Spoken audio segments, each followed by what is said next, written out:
En los motores de corriente directa se pueden tener diferentes tipos de conexión. En esta práctica se hablará sobre las conexiones serie y paralelo, ya que dependiendo de la conexión puesta al motor, este brindará un mejor rendimiento o a su vez presentará diferentes características mostradas en las gráficas obtenidas en los instrumentos de medición. Primero se definirá qué es un motor de corriente continua. Un motor de corriente continua es esencialmente una máquina que convierte la energía eléctrica en movimiento o trabajo mecánico a través de medios electromagnéticos. Al hablar de motores DC se debe tener en cuenta también las partes que conforman este. En sí se dividen en dos, el estator y el rotor. En el estator se encuentra la culata, los núcleos polares, la zapata polar, los polos auxiliares o interpolos o devanados de conmutación y el devanado de excitación. En el rotor se encuentra el devanado del inducido, el colector de Delgas o conmutador. Un motor en serie es un tipo de motor en el cual el inducido y el inductor están conectados en serie, como lo indica su nombre. Por lo tanto, la corriente de excitación o del inductor es también la corriente del inducido absorbida por el motor. Un motor en serie se embala cuando funciona en vacío debido a que la velocidad de un motor de corriente continua aumenta al disminuir el flujo del inductor y en el motor serie. Este disminuye al aumentar la velocidad, puesto que la intensidad en el inductor es la misma que el inducido. Es un motor de corriente continua, cuyo bobinado inductor principal está conectado en derivación con el circuito formado por los bobinados inducidos e inductor auxiliar.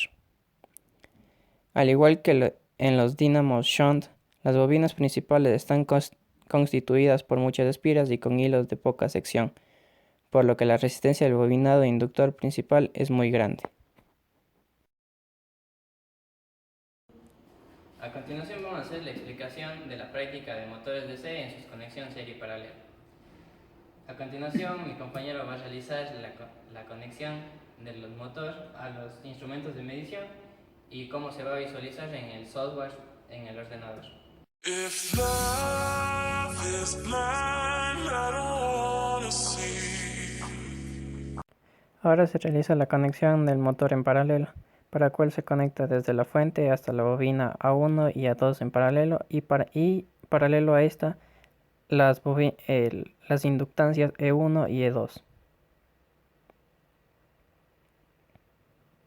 Ahora se conecta el instrumento de medición. Primero conectaremos el voltímetro, que como en un multímetro normal se conecta en paralelo a la bobina.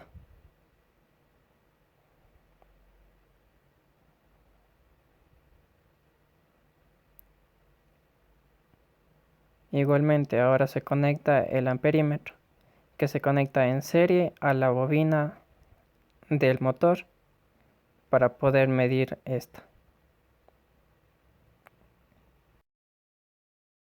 Ahora nos vamos al ordenador para dirigirnos al software que permitirá configurarse de los instrumentos de medición. Una vez abierto estos, se debe permitir en el navegador Internet Explorer los complementos. Luego que se abre esto, se configura cada una de las ventanas para ver qué se va a visualizar. En este caso, voltaje, corriente y la tercera opción será potencia.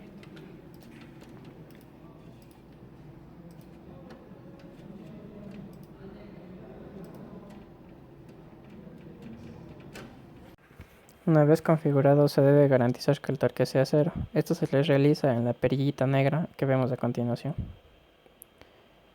Ahora se comienza la prueba variando el voltaje de la fuente y visualizando en el ordenador.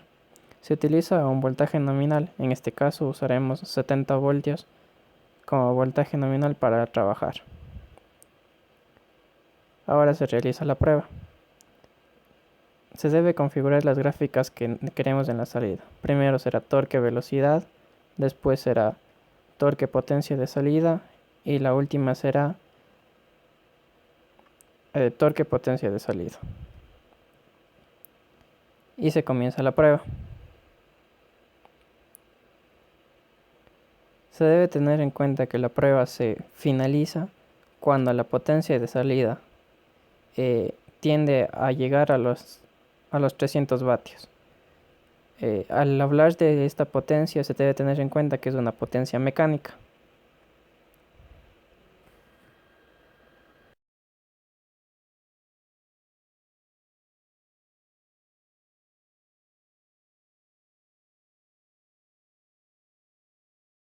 If love is blind, I don't wanna see. Ahora se realiza la conexión en serie, conectando los bornes A1 y D1 y conectando la fuente a los bornes D2 y A2 respectivamente. Igual que en el caso anterior, una vez hecha la conexión se realiza la prueba, variando el voltaje DC. Se debe tener en cuenta que al utilizar la conexión en serie, se debe variar de una forma lenta, dado que el motor tiende a embalarse como se dijo anteriormente. Entonces variamos la fuente hasta llegar a un voltaje nominal de 70 voltios.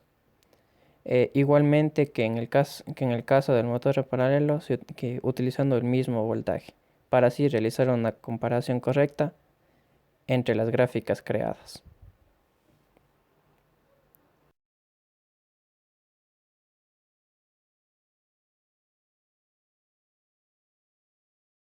Ahora se da inicio a la prueba.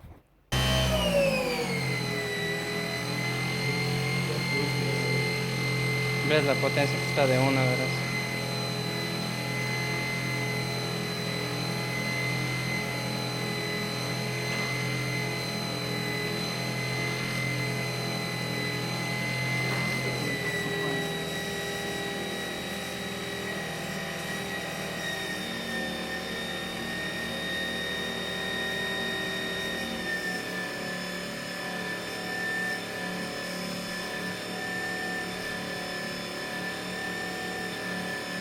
Observando la gráfica velocidad-torque, nos podemos dar cuenta que el motor conectado en serie tiene una velocidad inicial mucho mayor a las 4000 revoluciones, mientras que el motor conectado en shunt empieza con una velocidad de más o menos 2400 revoluciones por minuto. Y a lo largo, al aumentar el torque, trata de mantener esta velocidad, mientras que el motor en serie tiende a bajar la velocidad al aumentar el torque, mostrando la pendiente que se ve en la gráfica.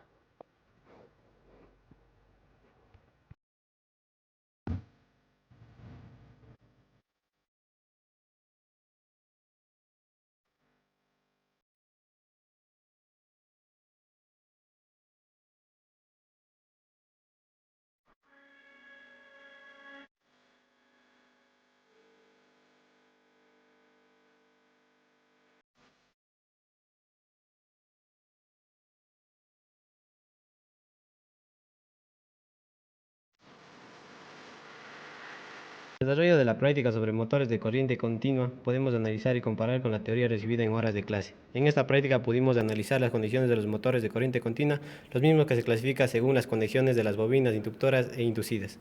Una de ellas es la conexión serie, la cual tiene una configuración en la cual las bobinas inductoras e inducidas se encuentran conectadas en serie. Una particularidad de esta conexión es que la velocidad aumenta muy rápidamente cuando se encuentra trabajando en vacío. Podemos decir que se provoca un fenómeno de aceleración. Mientras que al momento de aplicar una carga o torque, su velocidad disminuye de una forma exponencial. Esto fue comprobado con las gráficas de velocidad que fue arrojada con la ayuda del software, pudiendo decir que la velocidad de giro depende excesivamente de la carga. Otra configuración es donde las bobinas inductoras están conectadas en paralelo o derivación con las bobinas inducidas. En esta configuración, en el instante de arranque, el par es menor que la conexión serie. En vacío, en esta configuración, no existe el fenómeno de aceleración, a diferencia de la conexión en serie. Al momento de aplicarle una carga o torque, la velocidad del motor permanece constante en todo momento, pudiendo decir que la velocidad de giro no depende de la carga. Entonces podemos concluir que la práctica fue desarrollada de una manera correcta.